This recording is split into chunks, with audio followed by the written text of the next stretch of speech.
Bom dia. Vamos falar hoje sobre o tegumento comum das aves. A disciplina é Anatomia dos Animais Domésticos, docente Sandeli Mascarenhas e discente Igor Falcão, Lohane Ramos e Vitor Costa.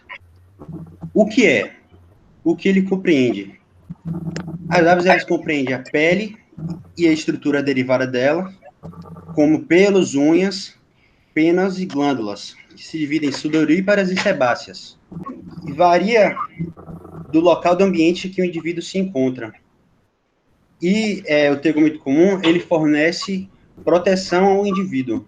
Mais outras características dele, das aves, é que elas possuem uma pele delgada, mais fina no caso, pouco queratinizada, se liga frouxamente aos tecidos adjacentes, é uma pele que é pobre em irrigação de vasos sanguíneos, no caso, e nervos, contanto que os ferimentos não sangram tanto como os mamíferos. As aves evoluíram dos répteis. Além disso, elas possuem escamas nos bicos, nas penas e nos pés, dentro de outras características não tegumentares. Outras características são que os bicos das aves crescem constantemente, compensando assim o desgaste habitual. No entanto, alguns psitacídeos, eles que não possuem a capacidade desse desgaste habitual, que não ocorre, é necessário levar eles para um veterinário para que haja esse desgaste. Outra característica são que as aves comerciais são dedicadas para evitar o canibalismo entre elas. Psitacídeos, pombos e aves de rapina possuem uma cera, constituída por queratina de textura mais mole que o restante do bico, usadas para a seleção sexual, aptidão sexual e estado instintivo do animal. Em relação aos pés, as aves aquáticas possuem os 3 dedos dorsais interligados para facilitar o seu deslocamento na água. Alguns animais, eles são adaptados a prenderem suas presas e para empoleirar-se. As aves apresentam 3 dedos projetados dorsalmente e um dedo projetado plantamente, exceto algumas espécies de psitacídeos que possuem o primeiro e o quarto dedos voltados para a vista plantar e o segundo e o terceiro dedo para a vista dorsal. Bom dia, me chamo Lohane. A espora, além dela ser usada para a defesa do animal, ela possui um núcleo ósseo dentro de um cônio córneo. E o tamanho e o anel de crescimento pode ser utilizado para determinar a idade do animal. Além disso, a remoção da papila da espora pode inibir o crescimento do animal. Sobre as penas, as aves possuem vários tipos de penas, e cada uma delas tem funções distintas. Algumas delas são as penas de contorno, as plumas, as cerdas e as filoplumas. As penas de contorno, que também são conhecidas como tectrizes, elas são visualizadas logo quando você olha para a ave, que são as penas de voo.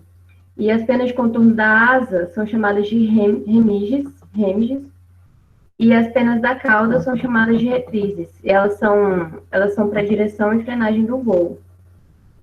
As plumas, elas são encontradas abaixo das penas de contorno.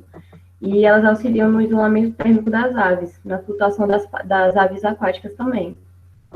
As cerdas são penas de contornos modificadas. Elas têm uma haste rígida e elas têm poucas barbas na base.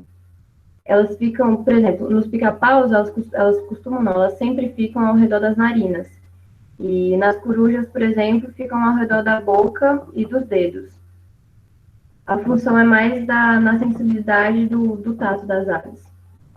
E as filoplumas, elas possuem uma haste nua, sem a presença de barbas, na maior parte da extensão, pelo menos, com exceção do topo. Elas ficam na nuca e na parte dorsal das penas, próximas às penas de contorno. Sobre as funções das penas. As penas tornam as aves mais leves em relação ao seu tamanho, ou seja, a ave parece ser bem maior do que ela realmente é, só que ao mesmo tempo ela também fica mais leve, porque aquele tamanho todo é só o peso da pena.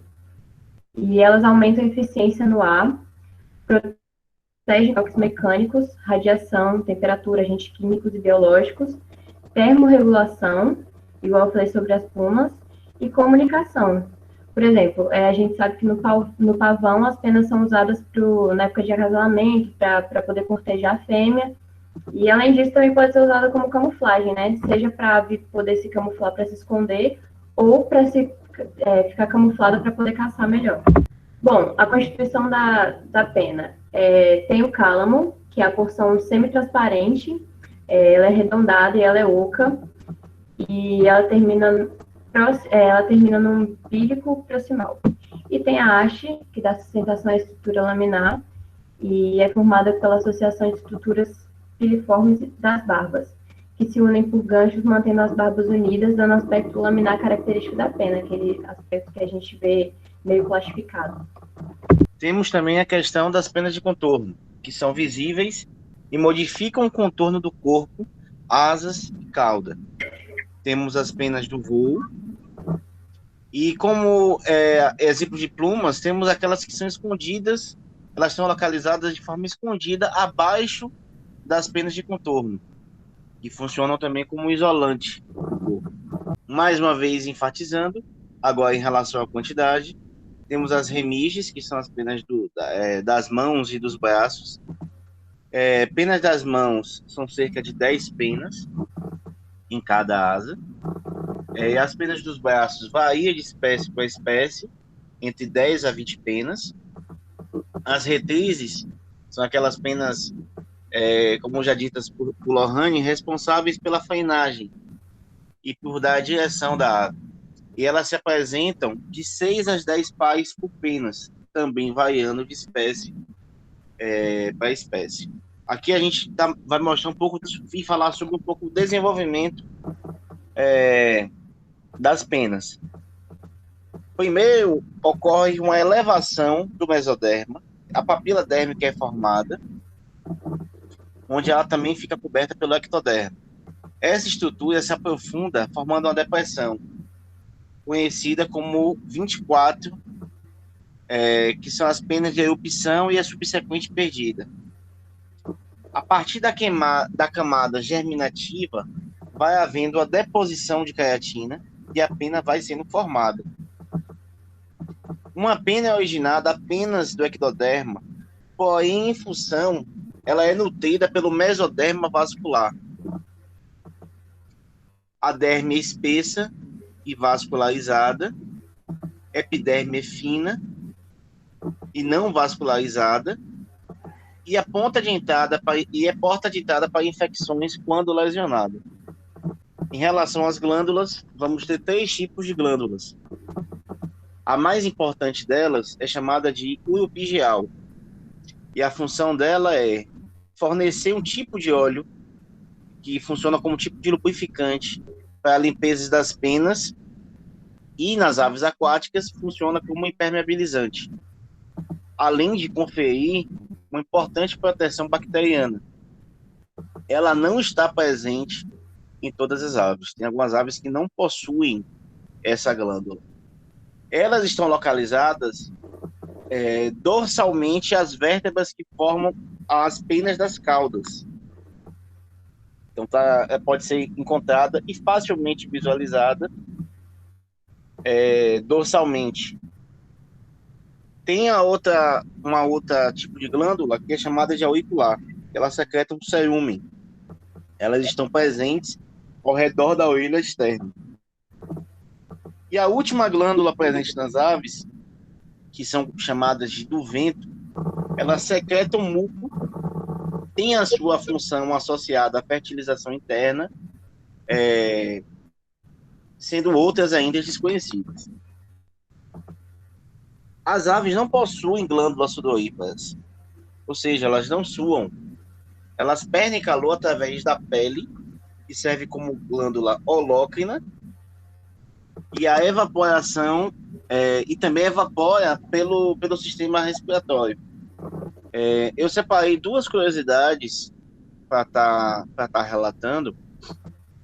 A primeira delas é que muitos zoológicos, algumas empresas que trabalham com falcoaria, elas possuem um banco de penas ligadas ao voo, penas ligadas à cauda, que na medida que uma determinada ave perde uma pena, vai-se no banco de penas de uma mesma espécie de ave, e faz um tipo de enxerto, até que aquela pena que a ave perdeu renasça novamente.